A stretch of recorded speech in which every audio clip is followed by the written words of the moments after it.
BlackFacts.com presents Caribbean Revolutionaries.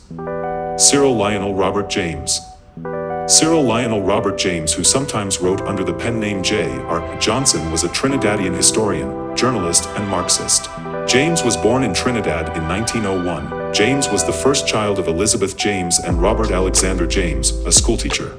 In 1910, he won a scholarship to Queen's Royal College, the island's oldest non-Catholic secondary school, in Port of Spain. After attending school in Port of Spain, he worked as a teacher and became a member of a circle of anti-colonialist writers called the Beacon Group. In 1932, James moved to a small town in Lancashire. He became a cricket correspondent for the Manchester Guardian. The following year, he joined a Trotskyist group that met to talk for hours in his rented room.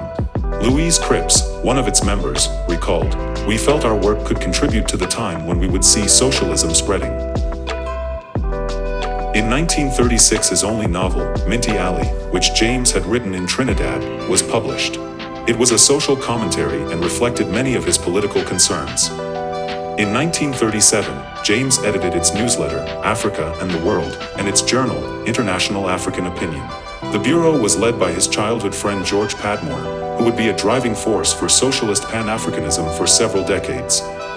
A tireless political activist, James is the author of the 1937 work World Revolution, outlining the history of the Communist International, which stirred debate in Trotskyist circles, and in 1938 he wrote on the Haitian Revolution, the Black Jacobins. In 1936, James and his Trotskyist Marxist group left the ILP to form an open party. In 1938, this new group took part in several mergers to form the Revolutionary Socialist League. The RSL was a highly functionalized organization. In 1939, he met Trotsky, who was then living in Mexico, whereas Trotsky saw the Trotskyist Party as providing leadership to the black community, where James also met the artists Frida Kahlo and Diego Rivera. In 1953, James was forced to leave the U.S. under threat of deportation for having overstayed his visa. He returned to England and began to report on cricket for the Manchester Guardian once more.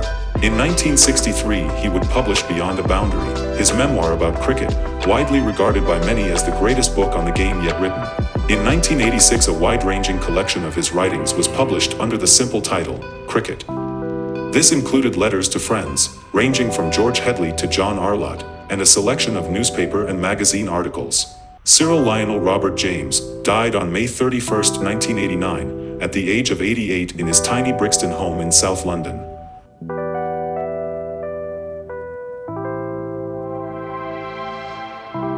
Learn more at BlackFacts.com.